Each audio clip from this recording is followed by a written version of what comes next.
राजीव। तो अगले लोकसभा चुनाव यानी 2024 के लोकसभा चुनाव में दोस्तों अभी 1 साल का ही वक्त बचा है और बीजेपी इसमें जीत की हैट्रिक लगाना चाहती है। मगर चुनाव के पहले अडानी मामले को लेकर इतना हंगामा खड़ा हो जाएगा, ये अनुमान उसने नहीं लगाया होगा। हम सब देख ही रहे हैं कि जनवरी के आखिरी दिनों से अडानी ग्रुप के हिसाब किताब को लेकर सवाल उठने शुरू हुए हैं, जो अब किसी भी तरह दबाए नहीं दब रहे हैं। उनका शोर बढ़ता ही जा रहा है। बीजेपी अडानी मामले से लोगों का ध्यान हटाने के लिए सारे जतन कर रही है, लेकिन संसद में राहुल गांधी और मल्लिकार्जुन खड़गे जैसे सांसदों ने अडानी पर बीजेपी की मेहरबानियों और मोदी जी से संबंधों को लेकर सवाल उठाए। जरा सुनिए। ये जो सवाल उठाए थे अभी आपको खासकर राहुल गांधी और मल्लिकार्जुन खड़गे, इन दोनों ने जो सवाल उठाए थे वो सवाल आप तक हम पहुंचाने की कोशिश करते हैं। और राहुल गांधी और मल्लिकार्जुन खड़गे दोनों ने एक तरफ लोकसभा में राहुल गांधी और उधर राज्यसभा में मल्लिकार्जुन खड़गे क्या कुछ कह रहे हैं, फटाफट सुनते हैं और आगे बढ़ते हैं। बहुत कुछ इस कार्यक्रम में, सुनिए जरा। हिमाचल में सेब की बात होती है अडानी जी, कश्मीर में सेब की बात होती है अडानी जी, पोर्ट्स की बात होती है अडानी जी, एयरपोर्ट की बात होती है अडानी जी, इंफ्रास्ट्रक्चर। अच्छा, हम सड़क पे चल रहे हैं, मैं पूछूं किसने बनाई? अडानी जी। अचानक ऐसा क्या हुआ जादू कि 2 ही साल में 12 लाख करोड़ हो गए? ये कहा तो लोगों ने यह भी पूछा कि राहुल जी, ये जो अडानी जी जो हैं, इनकी सफलता कैसे हुई? ये इतने बिजनेसेस में कैसे घुस गए? और एक बार ये ज्वाइंट पार्लियामेंट्री कमेटी बिठाना और ये सब घोटाले का बाहर आ जाएगा और दुनिया को ये मालूम होगा। तो इन सांसदों के भाषणों के कई हिस्से यानी मल्लिकार्जुन खड़गे और राहुल गांधी, इन दोनों के भाषणों के कई हिस्से अब रिकॉर्ड से हटा दिए गए हैं। लेकिन कांग्रेस जो बात जनता तक पहुंचाना चाहती थी उसमें उसे कामयाबी मिल ही गई है। और इधर संसद में मोदी जी ने अडानी मुद्दे पर एक शब्द भी नहीं कहा और कांग्रेस की आलोचना में पूरी शक्ति लगा दी। क्या कुछ कहा था? मैं अकेला ही काफी हूं, कल से चल रहा है, एक अकेला सब पर भारी। सुनिए जरा। लेकिन जुबान जो है वो मोदी जी की, सुनिए क्या कुछ कह रहे थे। और आदरणीय सभापति जी, देश देख रहा है, देश देख रहा है, एक अकेला कितनों को भारी पड़ रहा है, एक अकेला कितनों को भारी पड़ रहा है। अरे नारे बोलने के लिए भी उनको बदल करना पड़ता है। जो भी ये बोलता है घंटे भर से आवाज की जवाब देना है। आदरणीय सभापति जी, कन्विक्शन के कारण चला हूं, देश के लिए जीता हूं, देश के लिए कुछ करने के लिए निकला हुआ हूं।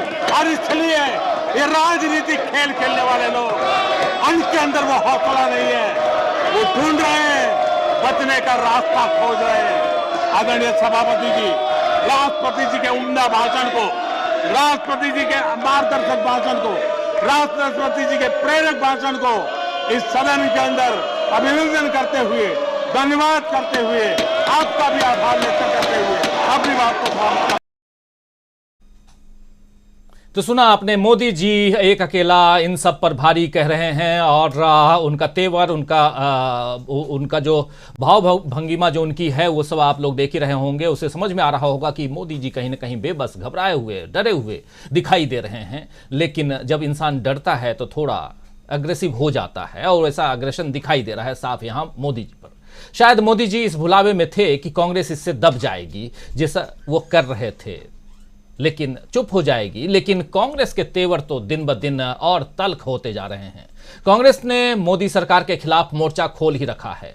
कांग्रेस अध्यक्ष और राज्यसभा में विपक्ष के नेता मल्लिकार्जुन खड़गे ने आज प्रेस कॉन्फ्रेंस में एक प्रेस कॉन्फ्रेंस की और उसमें प्रेस से बात करते हुए कहा कि आप सब जानते हैं कि संसद के दोनों सदनों में क्या चल रहा है। बहुत से मुद्दे हमने संसद में उठाने की कोशिश की, जिन मुद्दों पर हम जवाब चाहते थे उससे जनता भी संतुष्ट होती, लेकिन प्रधानमंत्री जी ने उसका उत्तर नहीं दिया। छाती ठोक ठोक कर वो चुनावी चुनावी भाषण की तरह संसद में बोले। ठीक है, सभी को बोलने की आजादी है, लेकिन वैसी आजादी हमें संसद में कानून के तहत, संविधान के तहत मिलना चाहिए। सुनिए जरा खड़गे साहब क्या कुछ कह रहे थे प्रेस कॉन्फ्रेंस में, प्रेस को संबोधित करते हुए मीडिया के सामने। हालांकि प्रधानमंत्री मीडिया के सामने नहीं आते हैं, बोलने का मौका उनके पास दो ही जगह होता है, एक मौका चुनावी भाषण और दूसरा मौका सदन में। पार्लियामेंट के दोनों सदनों में क्या चल रहा है, और हम बहुत से मुद्दे पार्लियामेंट में उठाने की कोशिश किए, लेकिन हमको जिन मुद्दों पे हम उत्तर चाहते थे और उससे जनता भी संतुष्ट होती थी, लेकिन प्रधानमंत्री जी ने उन सभी प्रश्नों का उत्तर न देते हुए सिर्फ अपना चुनावी भाषण के जैसा छाती ठोक ठोक कर उन्होंने अपना भाषण दिया। ठीक है, हर एक को फ्रीडम ऑफ स्पीच है और अपने तहत बात करते हैं, लेकिन वैसी आज़ादी हमको पार्लियामेंट में कानून के तहत, संविधान के तहत और रूल्स ऑफ प्रोसीजर्स के तहत मिलना चाहिए। तो इसीलिए हम छोटे उद्योगपति की बात की और राजधर्म का बात किया और अडानी के कंपनियों का हमने बात किया, और जो शब्द अनपार्लियामेंट्री ने अब वॉशिंग मशीन की बात की, जो जिसमें ईडी, सीबीआई जिसके ऊपर छापे पड़ते हैं, फौरन उन एमएलओ को, एमपी को और राज्यसभा मेंबर को अपनी तरफ लेके जाते हैं, तो उस वॉशिंग मशीन में डालते ही वो बहुत उज्जवल बनते हैं, क्लीन होते हैं। तो सुन रहे थे आप मल्लिकार्जुन खड़गे को, और खड़गे साहब यही नहीं रुके। उन्होंने कहा कि मोदी जी के एक नजदीकी दोस्त को लेकर जब हमने पूछा कि उनकी संपत्ति कैसे बढ़ी, तो इस पर भी उन्हें आपत्ति थी। हर बात पर वे कह रहे थे कि इसे प्रमाणित कीजिए, ऑथेंटिकेट कीजिए। आपने सुना होगा ये शब्द, खासकर दोनों सदनों में, दोनों सदनों के आसंदियों की तरफ से। और इधर कांग्रेस ने मोदी सरकार से 3 सवाल पूछने के सिलसिले को आज भी आगे बढ़ाया है।